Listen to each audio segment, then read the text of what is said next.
जय हिंद साथियों, एक बार फिर से आप सभी का स्वागत है आपके अपने YouTube चैनल जिसका नाम है मैथ्स बाय अभिषेक में।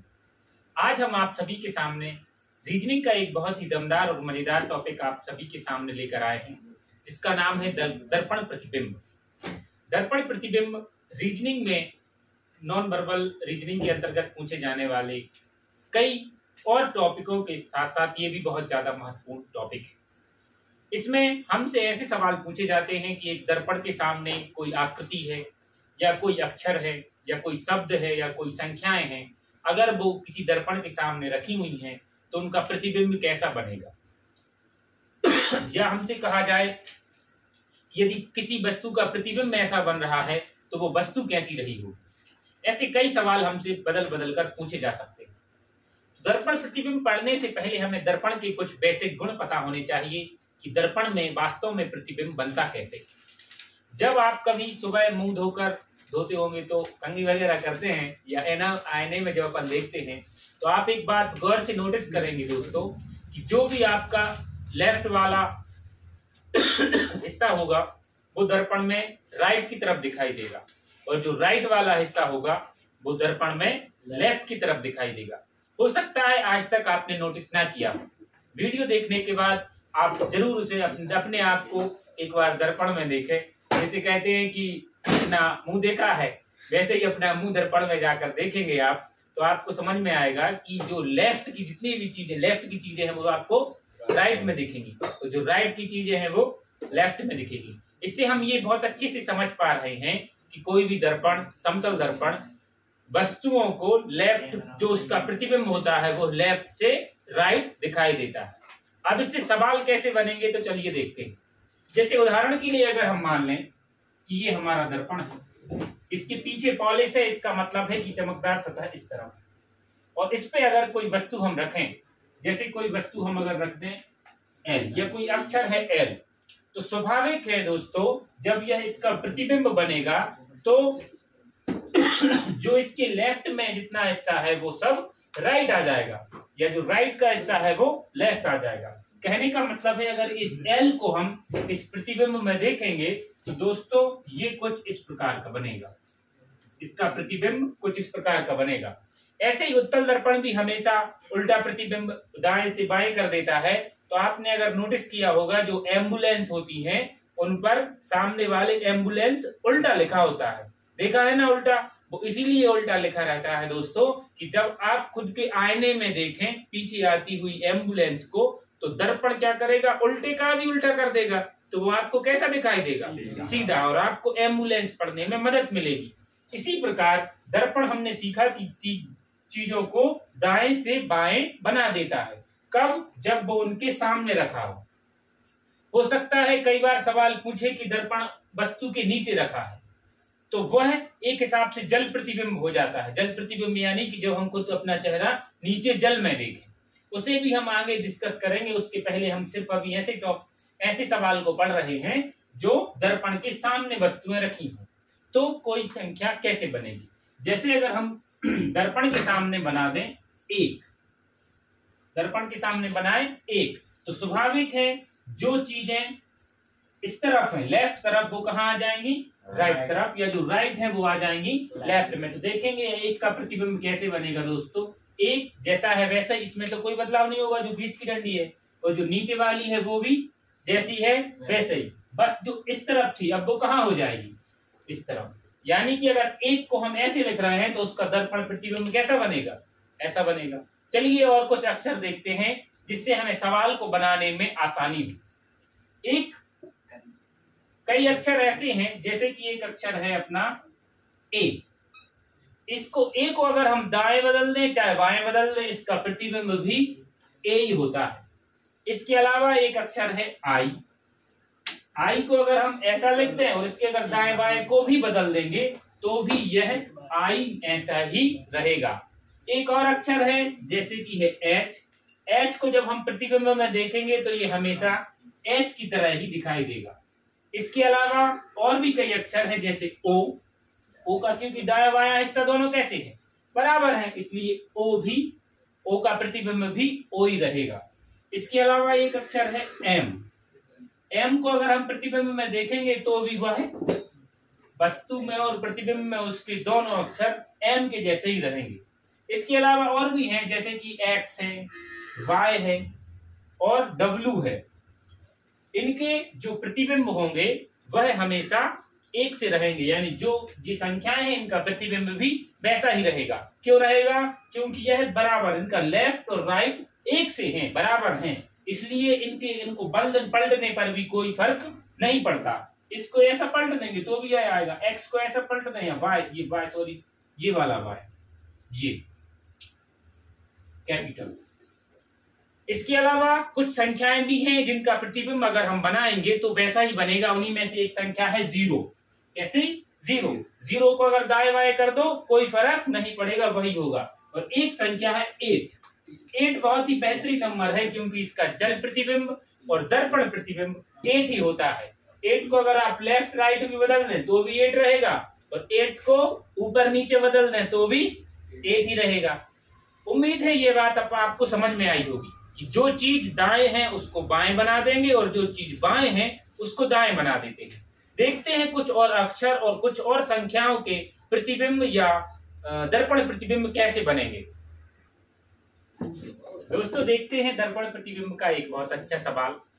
हमसे सवाल में या स्क्रीन पर प्रश्न आएंगे, कैसे हम वो समझते हैं। प्रश्न में हमें एक आकृति दी रही होगी और उसके सामने ये दर्पण बना होगा, बाजू में या बना भी हो या ना भी बना हो। नॉन वर्बल इसे इसलिए कहते हैं क्योंकि इनमें ज्यादा शब्द नहीं लिखे रहते हैं। संकेतिक या छवियों के माध्यम से आपको खुद पहचानना पड़ता है कि हमसे पूछ क्या रहा है। जैसे कि इसमें आपको दिख रहा होगा, ये बना है, एक प्रश्न आकृति में ये बना होगा और एक उसके बाजू में दर्पण बना होगा, और आपसे पूछेगा कि बताइए इस आकृति का दर्पण प्रतिबिंब कैसा होगा। तो हमें जब इसका दर्पण प्रतिबिंब बनाना है तो हमने अभी सीखा है कि दर्पण प्रतिबिंब में जो चीज दाएं है वो बाएं हो जाएगी और जो बाएं है वो दाएं हो जाएगी। तो बस ध्यान से देखो दोस्तों, हमें बस आधार पर चलना है। ध्यान से देखो, ये जो बीच की लाइन है ये हमारी नहीं बदलेगी। जो बीच की लाइन है वो तो सीधी सिंपल रहेगी, तो ये बीच की लाइन तो बिल्कुल वैसी है जैसी रहेगी। लेकिन दर्पण प्रतिबिंब में जो चीजें दाएं तरफ थी वो अब कहाँ आ जाएंगी? बाईं तरफ। और जो बाईं तरफ चीजें थी वो कहाँ आ जाएंगी? दाईं तरफ। यानी अगर प्रश्न आकृति ये है और इसकी यहाँ दर्पण है तो स्वाभाविक है ये काला डिब्बा इस तरफ था तो अब कहाँ आ जाएगा? इस तरफ। और ये जो लाल बॉक्स इस तरफ है वो इस तरफ आ जाएगा। उम्मीद है आप दर्पण प्रतिबिंब की कैसे सवाल आएंगे ये समझ पा रहे होंगे। कुछ और सवालों से हम इसे और बेहतर बनाने की कोशिश करते हैं। आपकी परीक्षा में आने वाले सीधे और डायरेक्ट सवाल। एक अक्षर हमें दिया गया है और यहाँ दर्पण है, बोल रहे हैं कि इसमें जो प्रतिबिंब आएगा उसको कैसे बनाएंगे। यहाँ हम बनाना सीख रहे हैं, कॉपी पेन पर करने का काम तो है नहीं, अभी प्रैक्टिस में बस हम सीख रहे हैं। क्योंकि जब आपकी कंप्यूटर स्क्रीन पर या आपके एग्जाम हॉल में जो पेपर मिलेगा उस पर ये भी लिखा होगा और 4 विकल्प के रूप में इसका आंसर भी लिखा होगा। तो जो हम आंसर निकालेंगे उस पर अपना टिक कर देंगे और वही आंसर हो जाएगा। चलिए अभी हम इसे बनाते हैं, कैसे बनाएंगे। हमने क्या सीखा कि दर्पण क्या करता है दोस्तों, दाएं चीज को बाएं और बाएं चीज को दाएं कर देता है। तो स्वाभाविक है ये ऐसे पलट जाएंगे, और पलटेंगे तो पूरी संख्या मतलब पूरे अक्षर भी पलटेंगे, और साथ साथ जो ये अक्षर हैं ये सिंगल में भी पलटेंगे। यानी कि जो अक्षर अभी एल से शुरू हुआ था वो कहाँ से शुरू होगा? एस से। एस से तो होगा ही, लेकिन जो एस होगा वो भी अपना स्थान बदल लेगा, यानी कि एस बनेगा कुछ ऐसा। ठीक, फिर उसके बाद क्या है? आर। तो स्वाभाविक है आर भी बदलेगा दोस्तों, तो आर ऐसा और ऐसा आ जाएगा। उसके बाद ई है, तो ई की जो तीनों नोक उस तरफ थी अब वो किस तरफ आ जाएंगी? इस तरफ आ जाएंगी। बहुत बढ़िया। उसके बाद टी है, टी हमने पहले ही पता कर लिया था कि ए टी, और ये जैसे कुछ अक्षर हैं जो M W O Y X, इनका दर्पण प्रतिबिंब पर कोई असर नहीं पड़ता, ये जैसे हैं वैसे ही आएंगे। स्वाभाविक है टी जैसा है वैसा, और ये बदल भी देंगे तो वही चीज तो आ जाएगी, यानी डबल टी हो गया दोस्तों। और ई देखो ध्यान से, 3 जो उस तरफ थी अब वो कहाँ आ गई? इस तरफ। बहुत बढ़िया। इसके अलावा एल मैंने पहले ही बताया कि एल की ये जो सीधी डंडी है वो तो जैसी है वैसी, और ये इस तरफ थी अब कहाँ आ जाएगी? इस तरफ। यानी कि इस पूरे अक्षर का इसका जो प्रतिबिंब आएगा, दर्पण प्रतिबिंब आएगा, वो इस तरीके से होगा। हम अपने ऑप्शन में मिलाएंगे कि ऐसा ऑप्शन किस में है, उसी को अपना आंसर टिक कर देंगे। उम्मीद है आपको ये समझ में आ गया होगा। कुछ और सवाल देखते हैं, एक और सवाल देखते हैं और बनाते हैं इसका दर्पण प्रतिबिंब। लिखा गया है 5G 7 9 P Q और 4। इनको हमें दर्पण प्रतिबिंब के रूप में बनाना है। चलिए देखते हैं कैसे बनाएंगे। हमने सीखा जो दाएं है वो बाएं, जो बाएं है वो दाएं। पूरी अक्षर भी पलटेगा और जो शब्द या जो छोटी छोटी संख्याएं मिलकर जिनसे वो मिलकर बना है वो भी पलटेंगे। तो स्वाभाविक है, यहाँ से शुरू हुआ यहाँ खत्म हुआ, तो अब यहाँ से शुरू होगा। 4 है तो 4 देखो दोस्तों कैसा बनेगा। ये जो मेन डंडी है ये तो रहेगी, तो जो इस तरफ था ये इस तरफ जब ये छोटा सा हिस्सा था आपको कहाँ आ जाएगा, इस तरफ। बहुत बढ़िया, ये 4 का प्रतिबिंब हो गया। क्यू देखेंगे, ओ तो जैसा था ओ जैसा वैसा ही बनता है क्यू, लेकिन जो इस तरफ डंडी कट रही थी अब वो जो इस तरफ थी अब कहाँ आ जाएगी, इस तरफ। बहुत बढ़िया। पी को ध्यान से देखो दोस्तों, पी में एक जो सीधी खड़ी डंडी है वो तो जैसी थी वैसी रहेगी, और ये गोला इस तरफ था तो अब कहाँ आ जाएगा, इस तरफ। बहुत बढ़िया। इसके अलावा एन देखेंगे दोस्तों, एन में ये वाला हिस्सा ऊपर है और ये वाला हिस्सा नीचे है, तो ये इस तरफ आ जाएगा और ये वाला उस तरफ चला जाएगा। का मतलब है एन जो है वो अब ऐसा बनेगा। देखो ध्यान से, एन में कई बार हमें सवाल गलत हो जाता है, इसको बड़े ध्यान से देखेंगे। एन में देखो ध्यान से, ये है इस तरफ, तो अब ये कहाँ पहुंच जाएगा, इस तरफ। और ये इस तरफ है तो अब ये कहाँ आ जाएगा, बहुत बढ़िया। 7 देखो दोस्तों, 7 में ये जो डंडी है वे तो वैसे ही रहेगी, और ये जो इस तरफ था ये जो इस तरफ है दोस्तों अब कहाँ हो जाएगी, इस तरफ। ठीक है, लगभग ठीक है, ये 7 है। ठीक है। इसके अलावा जी भी कुछ डिफिकल्ट सा होता है। चलो देखते हैं कैसे बनेगा।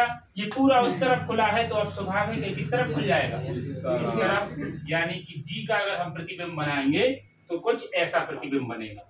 उसके बाद है 5 उस तरफ देखो, उस तरफ है ये जो खड़ी डंडियां हैं ये सब जगह एक सी रहेंगी, तो ये खड़ी डंडी जैसी है वैसी। ये ऊपर वाली डंडी इस तरफ है तो स्वाभाविक है अब इसमें कहाँ आ जाएगी, इस तरफ आ जाएगी। और ये देखो 5 का पेट उस तरफ खुला है कि नहीं खुला दोस्तों, तो अब ये पेट इस 5 का कहाँ आ जाएगा, इस तरफ आ जाएगा। कुछ इस प्रकार से इस पूरे शब्द संख्याओं का जो भी ये मेल था इसका प्रतिबिंब कुछ इस प्रकार से बनेगा।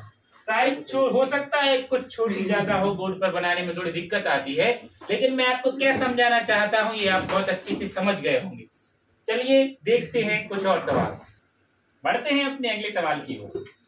इस सवाल में हमें एक आकृति दी गई है और हमसे पूछा गया है कि इस आकृति का दर्पण प्रतिबिंब कैसा होगा। ये बीच में एक दर्पण रखा हुआ है, तो हमने सीखा है कि जो चीजें दाएं हैं वो बाएं हो जाएंगी, जो बाएं हैं वो दाएं हो जाएंगी, बाकी कोई बदलाव नहीं आएगा। चलिए देखते हैं कैसे बनाएंगे। स्वाभाविक है ये दो क्रॉस हैं और ये एक्स की तरह हैं, तो ये क्रॉस का प्रतिबिंब भी सेम क्रॉस ही बनेगा, क्योंकि हम पहले भी देख कर आए हैं कि एक्स को अगर हम बदल देंगे तो एक्स जैसा ही रहेगा बेटा, तो ये एक्स जैसा था पलट कर वैसा ही हो गया। बस अब इसकी किनारों पर जो क्या चीज आएंगी वो हमें पता करना है। तो चलो शुरुआत करते हैं, यहाँ से इसे करते हैं, कहीं से भी कर सकते हैं आप। ये अभी किस तरफ है, इस तरफ, तो स्वाभाविक है दर्पण प्रतिबिंब में कहाँ आ जाएगा, इस तरफ। यानी कि जो तीर का निशान था दोस्तों अब वो इस तरफ आ जाएगा। बहुत बढ़िया। और ये अर्धवृत्त जो है वो इस तरफ था, तो ये अर्धवृत्त अब कहाँ पहुंच जाएगा, इस तरफ। यानी कि जो हमारी उत्तर आकृति होगी उसमें ये वाला अर्धवृत्त यहाँ आ जाएगा। ठीक है। ये देखो ध्यान से, ये हमें कंफ्यूज करने जानबूझ कर दिया गया है, क्योंकि अगर ये जल प्रतिबिंब होता तो ये भी अपनी आपस में जगह बदल लेते, लेकिन ये चूंकि दर्पण प्रतिबिंब है तो ये जैसा है वैसा ही यहाँ रहेगा, और ये जो नीचे वाला है वो भी जैसा है वैसा ही रहेगा, क्योंकि इसको पलटेंगे तो वही आएगा, स्वाभाविक है। इसके अलावा दोस्तों ध्यान से देखो, ये जो वृत्त है वो अभी इस तरफ है, तो इसके प्रतिबिंब में इस तरफ आ जाएगा। बहुत बढ़िया। तो ये इस तरफ वृत्त आ जाएगा दोस्तों, और ये जो इस तरफ अर्धवृत्त है दोस्तों, ये अर्धवृत्त हमारा इस तरफ आ जाएगा। जो हमारी उत्तर आकृति होगी दर्पण प्रतिबिंब की, इसका जो प्रतिबिंब होगा वो कुछ इस प्रकार से होगा। ये सही से नहीं ड्रॉ हुआ है, लेकिन आप जो समझाना चाहता हूं आप वो समझ गए होंगे। चलिए कुछ और सवाल देखते हैं आज का अंतिम प्रश्न। सवाल में इस प्रकार की एक आकृति बनाई गई है और हमसे पूछा जा रहा है कि इसका जो प्रतिबिंब है, दर्पण प्रतिबिंब है, वो कैसे बनेगा। तो दोस्तों हमने देखा है कि जो ये वाली लाइन है और ये वाली लाइन है, ये तो सेम टू सेम रहेंगी, क्योंकि इसको इस तरफ पलटे या इस तरफ पलटे कोई दिक्कत ही नहीं। यानी ये वाली लाइन और ये वाली लाइन बिल्कुल जैसी है वैसे ही रहेंगी, और जो खड़ी वाली लाइन है वो भी जैसी है वैसे ही रहेंगी, और ये नीचे जो लाइनें हैं वो भी जैसी हैं वैसी ही रहेंगी। अब बदलाव कहाँ आएगा तो वो देखते हैं। ऊपर यहाँ जो वृत्त है, अब ये वृत्त यहाँ था, अब ये कहाँ आ जाएगा, यहाँ आ जाएगा, कुछ ऐसे ही। और ये जो तीर का निशान इस तरफ था दोस्तों, अब कहाँ हो जाएगा, इस तरफ हो जाएगा। इतनी बात समझ में आई। इसके अलावा दोस्त ये वाली जो लाइन है ये कहाँ आ जाएगी, यहाँ आ जाएगी, और यहाँ से शुरू होकर जो लाइन यहाँ गई थी, अब वो यहाँ से शुरू होकर कहाँ जाएगी, यहाँ जाएगी। यानी कि इस प्रश्न आकृति का दर्पण प्रतिबिंब कुछ इस प्रकार का होगा। उम्मीद है दर्पण प्रतिबिंब आपको बहुत अच्छे से समझ में आ गया होगा। कुछ और सवाल आप किसी भी रीजनिंग की पुस्तक या पुरानी परीक्षाओं में आए हुए पेपरों से प्रश्न उठाकर और भी सवाल लगाएं, जिससे जितना हम इनकी प्रैक्टिस करेंगे उतने ज्यादा हमारे ये सब विषय मजबूत होते जाएंगे। ये रीजनिंग के कुछ ऐसे टॉपिक हैं जो बिल्कुल फिक्स और सही नंबर हमें देकर जाते हैं, इनमें कटने की कोई गुंजाइश नहीं होती। ऐसे ही कई टॉपिक हैं जैसे पासा, उसकी भी वीडियो हमारे चैनल पर डली हुई है। इसके अलावा दर्पण प्रतिबिंब, जल प्रतिबिंब, वैनारेख, ये बहुत ही छोटे और सरल टॉपिक हैं जिनसे हमें पके पकाए नंबर मिल जाते हैं कम से कम समय में। दर्पण प्रतिबिंब भी उन्हीं में से एक है। जल्द ही अगली वीडियो में जल प्रतिबिंब लेकर आप सभी के सामने उपस्थित होंगे। मिलते हैं अपनी अगली वीडियो में, तब तक के लिए जय हिंद, जय भारत।